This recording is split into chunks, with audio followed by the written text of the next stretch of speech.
अस्सलाम वालेकुम friends, welcome to my YouTube channel IT knowledge. Last video में हमने टेबल को क्रिएट करके उसको फॉरेन की असाइन किया था टेबल के कॉलम को। तो फॉरेन की के बारे में मैंने पहले भी बताया हुआ है कि जो फॉरेन की होती है वो दो टेबल्स को मिलाने के लिए यूज़ होती है, मिलाने के लिए इस्तेमाल होते हैं, दो या दो से ज़्यादा टेबल्स को। तो जो लास्ट वीडियो में हमने टेबल्स क्रिएट किए थे, पहले मैंने डेटाबेस को क्रिएट किया था कॉलेज नेम का, ठीक है। उसमें देन टेबल्स दो क्रिएट किए थे, स्टूडेंट्स और स्टूडेंट्स रिकॉर्ड के नेम से। तो जो हमारा जो स्टूडेंट्स नाम की जो टेबल है उसमें आईडी और नेम है। इसमें हम नेम स्टोर करेंगे, जो आईडी है वो ऑटो इंक्रीमेंट पे है तो वो खुद ब खुद इंक्रीज होती जाएगी जैसे जैसे स्टूडेंट भी बढ़ते जाएंगे। सेकंड टेबल थी स्टूडेंट्स रिकॉर्ड, यानी कि यहाँ पे स्टूडेंट्स होंगे और यहाँ पे इस वाली टेबल में स्टूडेंट्स का रिकॉर्ड होगा। और हमने लास्ट वीडियो में इसी टेबल को बनाया था, इनमें क्रिएट टेबल विद फॉरेन की। तो इसका जो ये वाली जो रो है, यानी कि ये आईडी वाला जो कॉलम है, फील्ड है, इसको हमने प्राइमरी की भी असाइन किया था और उसको फॉरेन की भी असाइन किया था। फॉरेन की असाइन करके इस वाली टेबल को रेफर कर दिया था, यानी कि इनका लिंक कर। तो मैं पाइथन प्रोग्राम का यूज़ करके first of all in tables में डाटा को क्या करूँगा, इंसर्ट करूँगा। इंसर्ट करने के बाद इन टेबल्स को मिलाकर, यानी कि इनर ज्वाइन का फंक्शन, इनर ज्वाइन फंक्शन का यूज़ करके डाटा को टच करूँगा। तो सिंपली मैंने ये ऑलरेडी कनेक्शन क्रिएट किया हुआ है डेटाबेस के साथ। हमारा जो डेटाबेस है वो कॉलेज है, वो ऑलरेडी सिलेक्टेड है। देन हमें दो क्वेरीज एग्जीक्यूट करके डाटा को क्या करना है, इंसर्ट करना है। तो मैंने टेबल्स के लिए ऑलरेडी डमी टेक्स्ट बना के रखा हुआ है। तो ये स्टूडेंट्स के नेम होंगे और ये स्टूडेंट्स का क्या होगा, डाटा होगा। तो मैं इनको लिस्ट में स्टोर कर लेता हूँ। तो फर्स्ट ऑफ ऑल हमारे पास स्टूडेंट नेम है, student names is equal to assignment operator, sorry, इसके मुताबिक, यानी कि फर्स्ट ऑफ ऑल हमें इस वाली टेबल में डाटा को इंसर्ट करना है। इसमें हमारे पास क्या है, नेम है, यहाँ पे स्टूडेंट्स के नेम आ जाएंगे और इस वाली टेबल में स्टूडेंट्स का डाटा आ जाएगा। तो सिंपली अब मैं डाटा को भी लिस्ट में स्टोर कर लेता हूँ। उसके बाद यहाँ पे लिखना है std डाटा, लिस्ट में स्टोर करते हैं इसको भी, सॉरी, और यहाँ पे इसको ऑर्गेनाइज कर दे ताकि थोड़ा सा अच्छा दिखे।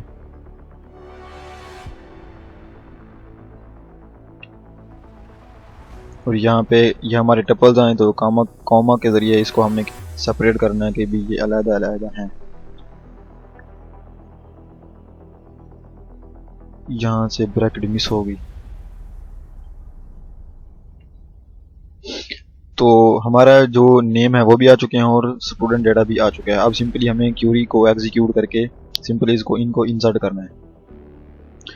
तो ये हमारे पास मल्टीपल रिकॉर्ड है। ये पहले तो हम प्रीवियस वीडियो में तो हम सिंगल रिकॉर्ड मतलब इंसर्ट करते थे ना, सिंगल नेम, जैसे नेम हो गया और उसके बाद ये वाला। अब ये हमारे पास मल्टीपल नेम है, यानी कि उसामा, ये 1 2 3 4 5 नेम है और 5 ही स्टूडेंट्स के रिकॉर्ड है। तो इसीलिए हमें इसको आइटरेट करना पड़ेगा, यानी कि फॉर लूप को यूज़ करके डाटा को इंसर्ट करना पड़ेगा। तो मैं लिखूँगा फॉर, उसके बाद नेम डाटा कॉमा और उसके बाद name in enumerate std names. ये एक पाइथन का सिंटैक्स है फॉर लूप का, यानी कि अगर मिसाल के तौर पे मेरे पास लिस्ट है, अगर मुझे उसका इंडेक्स भी चाहिए और उस इंडेक्स की क्या वैल्यू भी चाहिए तो उसके लिए हम इन्यूमरेट यूज़ करते हैं। अगर खाली नेम चाहिए तो मैं सिंपली नेम यूज़ करके इन लिस्ट में मैं ये फेच कर सकता था, लेकिन मुझे साथ इंडेक्स भी चाहिए ताकि जो इंडेक्स है वो स्टूडेंट्स डाटा वाले टेबल जो रिकॉर्ड है इसमें वैल्यूज़ को इंसर्ट करने में काम आएगा। तो फर्स्ट ऑफ ऑल मैं क्यूरी रन करता हूँ डाटा डॉट एग्जीक्यूट। तो फर्स्ट ऑफ ऑल मुझे पहली स्टूडेंट्स वाली टेबल में नेम इंसर्ट करने हैं। उसके लिए मैं लिखूँगा इंसर्ट इनटू स्टूडेंट्स, नेम है हमारे पास, और उसके बाद वैल्यूज़ में क्या आएगा, वैल्यूज़ में हमारे पास नेम आ जाएगा इसमें। इस वाली लिस्ट के जो नेम्स हैं वो सारे इधर आ जाएंगे। यहाँ से फिर मैं इसको क्या करूँगा, इसका इंसर्ट कर दूंगा। उसके बाद यहाँ पे नेम,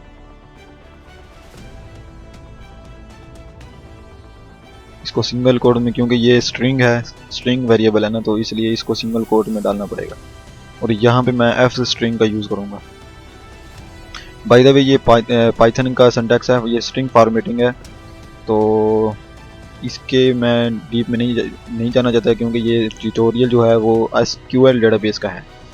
तो मैं सिंपली यहाँ पे यही बता रहा हूँ कि किस तरह इंसर्ट करना है, तो आप देख सकते हैं। उसके बाद सेकंड क्यूरी हमारे पास ये होगी कि अब स्टूडेंट्स डेटा वाली जो रिकॉर्ड वाली ये वाली जो टेबल है, इसमें आप डेटा को इंसर्ट करना है। तो इसके लिए जो सेकंड क्यूरी होगी, मैं इसको डुप्लीकेट कर देता हूँ। Insert into students record. अब यहाँ पे हमारे पास क्या क्या है, फादर नेम है, फादर नेम देख लेते हैं। उसके बाद है father name, roll number, age, department. ठीक है, रोल नंबर, एज, डिपार्टमेंट। अब यहाँ पे थोड़ा सा ट्रिकी होगा, यहाँ पे मैंने डायरेक्टली नेम इसलिए इंसर्ट करवा दिया क्योंकि ये मेरे पास सिंगल वैल्यू है, यानी कि एक है। अब यहाँ पे हमारे पास पूरा टप्पल है, तो इसके लिए मैं स्ट्रिंग फॉर्मेटिंग यूज़ करूँगा, यानी कि जितनी मेरे पास वैल्यूज़ होंगी उतनी मैं स्ट्रिंग फॉर्मेट यूज़ करूँगा। एस, उसके बाद फिर से एस, %s, %s। 4 वैल्यूज़ हैं हमारे पास, 0 1 2 3, यानी 4 वैल्यूज़ हैं। ये यहाँ से हटा देता हूँ, और यहाँ पे सिंपली हमने टप्पल को क्या कर देना है, इंसर्ट कर देना है।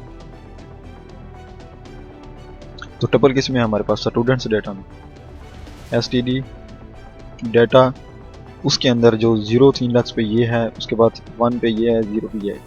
नेम डेटा का इंडेक्स लेने का मकसद भी यही था, ताकि जो नेम का जहाँ पे नेम हो उसके इंडेक्स पे यही डेटा स्टोर हो, क्योंकि इसके अकॉर्डिंग हमें स्टोर करना नहीं, यानी कि ये उसामा का डेटा होगा, ये अली का डेटा होगा, इसी तरह। तो नेम डेटा सिंपली बस db डॉट कमिट, ये परमानेंटली डेटाबेस में स्टोर करने के लिए यूज होता है।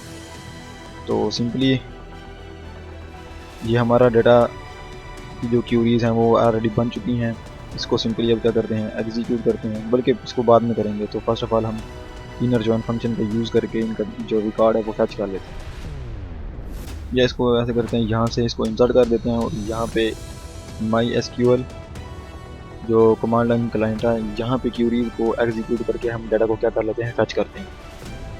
तो फर्स्ट ऑफ ऑल हमारे पास शो टेबल्स, ये स्टूडेंट्स और स्टूडेंट्स रिकॉर्ड है। सिलेक्ट ऑल, देखते हैं कि हमारा जो डेटा है वो इंसर्ट हुआ या नहीं हुआ। Select all from students, select all from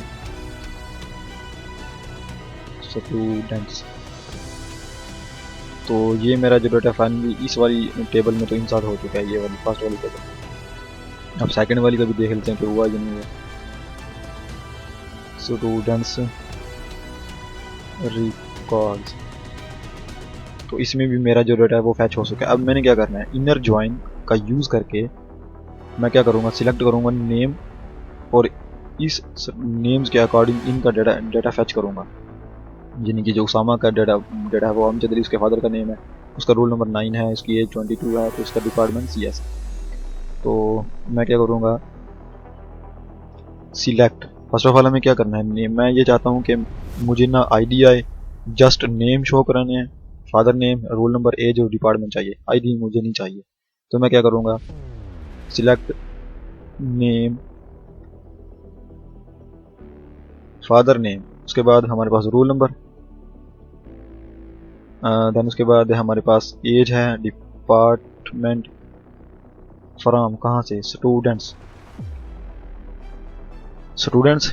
inner join, ये हमारे पास जो हमारा जो मेन टॉपिक था वो इसी के ऊपर है कि इनर ज्वाइन का यूज़ करके हम मल्टीपल टेबल्स को आपस में कंबाइन करते हैं, उनको आपस में रिलेट करते हैं। इनर ज्वाइन किसके साथ करना है हमने स्टूडेंट्स रिकॉर्ड्स ऑन, जहाँ पे जो स्टूडेंट्स रिकॉर्ड की जो आईडी हमने जब फॉरेन की क्रिएट की थी, ये वाली, इस आईडी को जब हमने फॉरेन की असाइन की तो उसको रेफर किसके साथ किया था, इस वाली स्टूडेंट्स का जो टेबल है उसके अंदर जो आईडी है प्राइमरी की, इसके साथ हमने रेफर किया था। तो मैं यही यूज़ करूँगा। तो फॉरेन की बेसिकली होती भी इसी के लिए यूज़ हो रहा है, ताकि हम इजीली डाटा को क्या कर सकें, फैच कर सकें इनर ज्वाइन को यूज़ करके। तो स्टूडेंट्स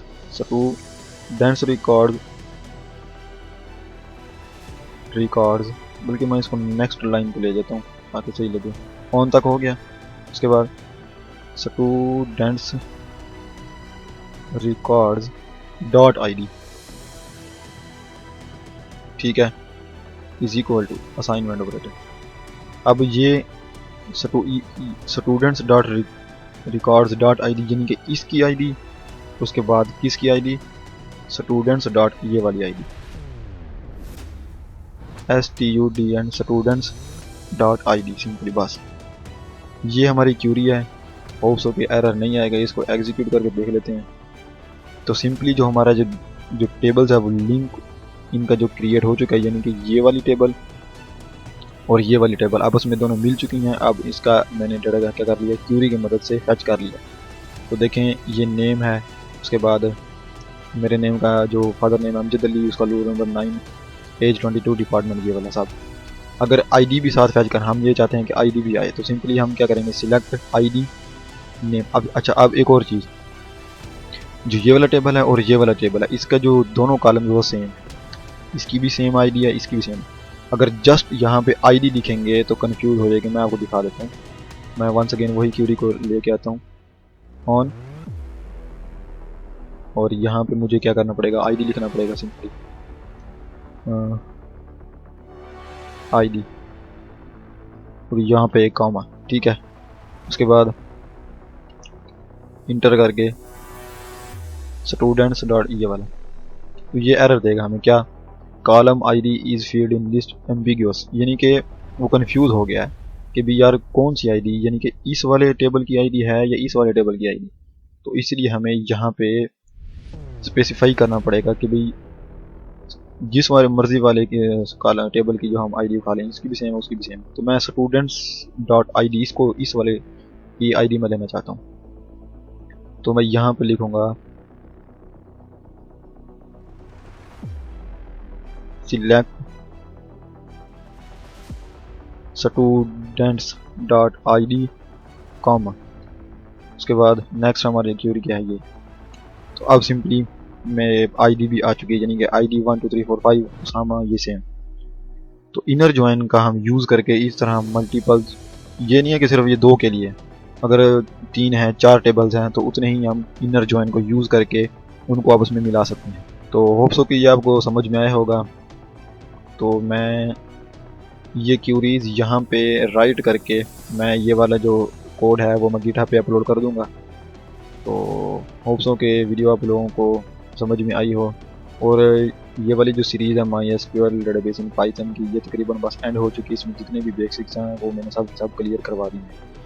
तो मज़ीद कोई कन्फ्यूजन हो तो कमेंट बॉक्स में पूछ सकते हैं। इसके अलावा मैं लर्निंग वाली वीडियो, उसमें मैं complete MySQL command line client का यूज़ करके उसमें मैं एक ही वीडियो में सब की सब क्यूरीज उसके जो कंसेप्ट हैं वो क्लियर करवाने वाला हूँ, यानी कि स्टार्ट से लेकर एंड तक वो सब की सब मैं क्लियर करवाऊँगा। और साथ साथ MySQL वर्कबेंच का भी मैं ट्यूटोरियल आने वाला हूँ। तो चैनल को सब्सक्राइब कर लें। Thank you.